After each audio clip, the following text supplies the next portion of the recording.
नमस्कार दोस्तों, मेरा नाम है प्रदीप चौहान। दोस्तों, फिलहाल चुनाव आयोग और बीजेपी की 2 दिन की आराम से नींद आने का इंतजाम हो गया है। मैं ये इसलिए कह रहा हूं क्योंकि राहुल गांधी ने वादा किया था कि 5 तारीख को यानी आज के दिन वो एक बहुत बड़ा खुलासा करने वाले हैं, जिसमें वो साबित करेंगे कि कैसे चुनाव आयोग ने लोकसभा चुनाव में भी गड़बड़ी की थी। लेकिन कल आपको मालूम है कि झारखंड के निर्माता शिबू सोरेन की जो है वो मृत्यु होने की वजह से राहुल गांधी ने ये प्रोग्राम, अपना ये कार्यक्रम टाल दिया 8 अगस्त के लिए। तो यानी 5 और 6 तारीख का अभी आराम करने का समय है। मैं 5 और 6 इसलिए बोल रहा हूं क्योंकि 7 तारीख को राहुल गांधी ने दिल्ली में पॉलिटिक्स में जो चलता है एक टर्म डिनर डिप्लोमेसी, उसके तहत 7 तारीख को राहुल गांधी ने अपने नए घर में इंडिया गठबंधन के नेताओं की बैठक बुलाई है और इसके लिए बाकायदा राहुल गांधी ने खुद इंडिया गठबंधन के साथियों के नेताओं को फोन किया है, जो प्रमुख नेता हैं, और ज्यादातर ने आने की हामी भर दी है। और ये 7 तारीख को शाम को डिनर होगा उनके घर में। अब इस डिनर डिप्लोमेसी का मायने क्या है? इसके मायने वही है कि ये जो एसआईआर का मुद्दा है, इस पे ढीला नहीं पड़ना है, बल्कि इस पर और एग्रेशन दिखाना है इंडिया गठबंधन को, एकजुट होकर। बेशक अरविंद केजरीवाल इससे बाहर हो गए, लेकिन अगर आप इंडिया गठबंधन की पार्टियों को देखें तो इस एसआईआर की वजह से अगर किसी शख्स को सबसे कम टेंशन है तो वो है अरविंद केजरीवाल, क्योंकि दिल्ली में चुनाव अभी निपटे हैं। पंजाब में एसआईआर के लिए इतना जोर बीजेपी नहीं देगी, क्योंकि वहां वो तीसरे या चौथे नंबर की पार्टी है, तो स्कोप नहीं है। तो क्यों आम आदमी पार्टी को परेशान किया जाए? इसलिए अरविंद केजरीवाल अलग है, शांत है, उन्हें फर्क भी नहीं पड़ता। लेकिन बाकी, चाहे वो डीएमके हो, चाहे वो टीएमसी हो, चाहे वो शिवसेना उद्धव ठाकरे हो, चाहे समाजवादी पार्टी हो, चाहे आरजेडी हो, चाहे कांग्रेस हो, चाहे लेफ्ट हो, सबको फर्क पड़ता है, क्योंकि नंबर इन सब का लगेगा। अब राहुल गांधी जिस जोर से कह चुके हैं कि मैं साबित करूंगा कि चुनाव आयोग कितनी गड़बड़ी करता है, जमीन खिसक जाएगी, एटम बम फटेगा, इतनी बड़ी बड़ी बातें कर चुके हैं, तो इसका मतलब वो 7 तारीख की शाम को पहले अपने सहयोगियों को ब्रीफ कर देंगे कि वो 8 तारीख को क्या खुलासा करने वाले हैं, क्या उनके पास सबूत है। इसलिए उन्होंने खुद हर गठबंधन के नेता को, जो लीडर हैं टॉप के, उनको फोन करके खुद इनवाइट किया है। देखिए देखिए 7 तारीख को इंडिया ब्लॉक की मीटिंग है और राहुल गांधी जी इस मीटिंग के निमंत्रक हैं। राहुल गांधी जी ने सबको खुद फोन करके निमंत्रण दिया है, उसमें उद्धव ठाकरे जी भी है। तो उद्धव ठाकरे जी दिल्ली में उस बैठक के लिए आएंगे। 7 तारीख की जो बैठक है, उद्धव जी 6 तारीख को दिल्ली में आएंगे और 8 तारीख तक दिल्ली में रहेंगे। मीटिंग में भी शामिल होंगे, सबसे मिलेंगे। संसद भवन में हमारा जो पार्टी का नया कार्यालय बना है वहां भी जाएंगे और दिल्ली में जो प्रमुख नेता है उनसे मिलने की हम कोशिश करेंगे। इन सब बातों पे चर्चा होगी सर, इन सब बातों पे चर्चा होगी मीटिंग में। बहुत सी बातें हैं ना। सबसे बड़ा तो एसआईआर है, ऑपरेशन सिंदूर है, ट्रम्प का टेरिफ है, देश की स्थिति है, वाइस प्रेसिडेंट के चुनाव को लेकर सभी बातें एजेंडे पे है और हम सब पर बात करेंगे।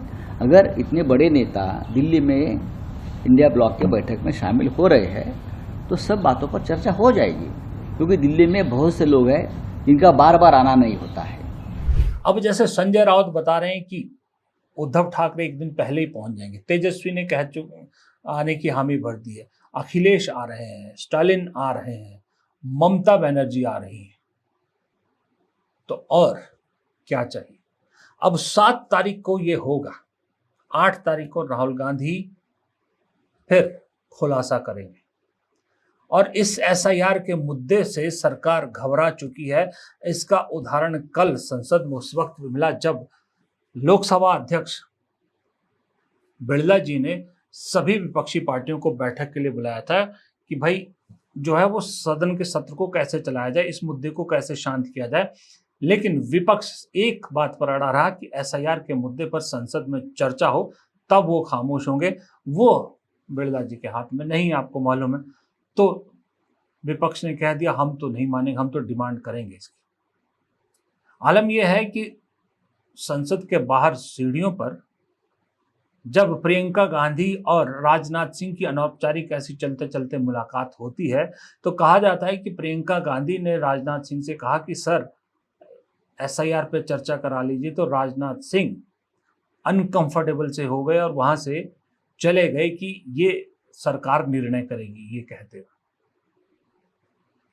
या संसद निर्णय करेगी, जो भी कहा होगा। लेकिन उनके जाने से वीडियो में दिख रहा है आपको कि सवाल पूछते ही थोड़े से अनकंफर्टेबल हुए, क्योंकि सरकार को पता लग गया है कि ये एसआईआर अब गले की फांस बन गया। जैसा मैं पहले भी कह चुका हूं कि ये विपक्ष के लिए एक फेविकोल का काम कर गया है। अब 8 तारीख को खुलासा होने के बाद जाहिर सी बात है 7 तारीख को जब अपने पूरे इंडिया गठबंधन को राहुल गांधी ब्रीफ कर चुके होंगे, तो इसका मतलब यह है कि राहुल गांधी के पास कुछ सॉलिड कंक्रीट मटेरियल है, इसलिए वो अपने सहयोगियों को पहले विश्वास में लेना चाहते हैं। विश्वास में लेकर फिर उन्हें पहले ब्रीफ करके 8 तारीख को बेंगलोर में इसका खुलासा करेंगे। पूरा इंडिया गठबंधन इसको लेकर सरकार पर हमलावर होगा। उसके बाद राहुल गांधी 9 को पहुंचेंगे बिहार, जहां 10 से वो 15 दिन की एक लंबी यात्रा इसी एसआईआर के खिलाफ निकालेंगे। और ये तो अब प्रूव हो चुका है कि राहुल गांधी जब जब सड़क पर उतरते हैं तब तब सरकार बेचैन होती है, तब तब सरकार की बेचैनियां बढ़ती है, तब तक सरकार की परेशानियां बढ़ती है।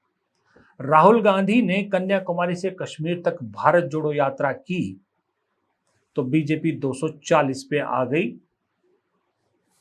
राहुल गांधी तो खैर बहुत कुछ कह रहे हैं कि 100 सीटों पे गड़बड़ हुई, पर हम 240 मान के चलते हैं। राहुल गांधी ने नॉर्थ ईस्ट से गुजरात की यात्रा की तो हेमंता बिस्वा शर्मा की कुर्सी डावाडोल हो गई। ये असर राहुल गांधी की यात्राओं का पड़ता है, यानी सड़क पर राहुल गांधी और आईसीयू में बीजेपी पहुंच जाती है। इसीलिए बिहार में ये जो यात्रा, हालांकि छोटी पार्टी वहां कांग्रेस का बहुत बड़ा स्टेक नहीं है, 4थे नंबर का स्टेक आप मान सकते हो, उसके बावजूद जो कांग्रेस कर रही है एसआईआर के मुद्दे को लेकर, साथ में तेजस्वी इस यात्रा में होंगे, तो उस यात्रा को लेकर परेशानी दिख रही है बीजेपी के अंदर। इसलिए हर हाल में राहुल गांधी को घेरने के चक्कर में है। कल सुप्रीम कोर्ट की मौखिक टिप्पणी के बाद जिस तरह से राहुल गांधी को देशद्रोही एक तरह से करार देने की पूरी कवायद शुरू हो गई है, वो यही फ्रस्ट्रेशन है कि राहुल गांधी को किसी तरह खामोश करना चाहती है और कोई जरिया बचा नहीं है। अब इस तरह से राहुल गांधी को खामोश करने की एक कोशिश की जा रही, यानी अदालतों के जरिए खामोश किया जा सके। लेकिन खामोश वो होता है जो डरता है, जिसके दिल से डर मिट चुका हो, वो ऐसी चीजों से खामोश नहीं होता है। राहुल जी लगातार 10 तारीख से पूरे गठबंधन भी जगह जगह साथ रहेंगे। कटिहार तक का दौरा है कि हम किसी भी कीमत पर गरीब की आवाज़ को दबने नहीं देंगे, उसके अधिकार को छीनने नहीं देंगे, और जो पिछले दरवाजे से बीजेपी सत्ता में आना चाहती है उसको हम आने नहीं देंगे। पप्पू यादव कह रहे हैं कि भाई खेला होगा, बिहार में राहुल आ रहे हैं, स्वागत होगा। तो सोचिए बिहार की वो यात्रा 15 दिन की कई जिलों से होती हुई जाएगी, उसमें पप्पू यादव का जिला भी है, तो किसके लिए काम करेगी? इन सब जिलों से सिर्फ कांग्रेस का तो वो नहीं है, कांग्रेस को शायद इन सब जिलों में इतनी सीटें भी ना मिले, आरजेडी को भी इससे फायदा होगा। और इसी को कहते हैं गठबंधन धर्म, कि आप हर जगह सिर्फ अपने लिए ना सोचें। अगर आप बड़े नेता हैं, अगर आपको दिल्ली में इंडिया गठबंधन ने लीडर ऑफ अपोजिशन माना है, तो फिर राहुल गांधी भी ये जानते हैं कि मेरी भी जिम्मेदारी उन सब के प्रति है। इसीलिए वो कहते हैं कि मैं एलओपी सिर्फ कांग्रेस का नहीं हूं, मैं पूरे विपक्ष का एलओपी हूं। मुझे पूरा विश्वास है किस बीजेपी के खिलाफ किसी मुहिम में अगर ममता बनर्जी भी राहुल गांधी को कहेंगी कि मुझे आपके साथ की जरूरत है, तो राहुल गांधी ममता बनर्जी के साथ भी खड़े होंगे। हालांकि ये अलग बात है कि ममता बनर्जी कोई बहुत ज्यादा राहुल गांधी को पसंद नहीं करती हैं, सोनिया गांधी को बहुत पसंद करती है, इसमें कोई शक नहीं है, लेकिन राहुल से उनका इतना नहीं है। लेकिन मुझे इतना पता है कि जिस दिन ममता बनर्जी को जरूरत होगी, राहुल गांधी वहां भी खड़े होंगे। जो राहुल गांधी अरविंद केजरीवाल के लिए मंच पर चले गए थे जब उनको जेल में डाला गया था, तो ममता बनर्जी तो उनसे कहीं बड़ी नेता और कहीं पुरानी साथी रही हैं। आखिरकार वो भी यूथ कांग्रेस से ही निकली हुई एक प्रोडक्ट है। हेमंत सोरेन शायद उस दिन जो बैठक है 7 तारीख को, हो सकता है उसमें ना दिखे क्योंकि अभी पिता की मृत्यु हुई है, लेकिन उन्होंने भी कहा है कि वो पूरी कोशिश करेंगे कि उस बैठक में आए। हेमंत सोरेन खास लेफ्टिनेंट इस वक्त राहुल गांधी के साथ हैं। प्रधानमंत्री पिछले कुछ दिनों से मैं देख रहा हूं हेमंत सोरेन को अपनी तरफ करने की भरपूर कोशिश कर रहे हैं। झारखंड जाते हैं, हेमंत सोरेन से खूब मिलते जुलते हैं। हेमंत सोरेन सरकार पर ज्यादा प्रहार नहीं करते। जब दिल्ली में उनके पिता की मृत्यु होती है तो प्रधानमंत्री हॉस्पिटल जाते हैं, सर गंगाराम हॉस्पिटल मिलने जाते हैं उनसे, क्योंकि उससे पहले प्रधानमंत्री और गृह मंत्री दोनों राष्ट्रपति से भी मुलाकात कर चुके एक दिन पहले। यानी सियासत में कुछ तो है जो फैल रहा है, सियासत में कहीं तो कुछ जल रहा है जिसकी धुआं धीरे धीरे उठ रहा है लेकिन दिख नहीं रहा है। इसीलिए प्रधानमंत्री शायद हेमंत सोरेन को किसी तरह अप्रोच करने की कोशिश करें कि एक कोई क्वेश्चन लेना चाह रहे हैं। वो क्यों चाह रहे हैं वो क्वेश्चन लेना, ये चीज़ अभी समझ में नहीं आई है। लेकिन इतना ज़रूर है कि हेमंत सोरेन वो नहीं भूले होंगे जब उन्हें मुख्यमंत्री रहते जेल में डाला गया था। इतनी जल्दी कैसे कोई भूल सकता है? अगर किसी के पास रीढ़ की हड्डी है तो वो नहीं इतनी जल्दी भूल पाता है।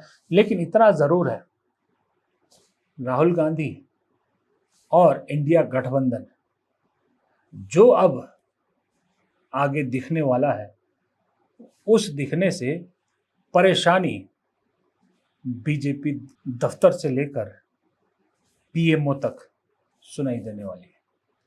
फिलहाल इस वीडियो में इतना ही। अगर वीडियो पसंद आया हो तो लाइक कीजिएगा, कमेंट ज़रूर कीजिएगा, दोस्तों के साथ शेयर कीजिएगा और चैनल को अगर सब्सक्राइब नहीं किया है तो प्लीज़ चैनल को सब्सक्राइब ज़रूर कीजिएगा। नमस्कार।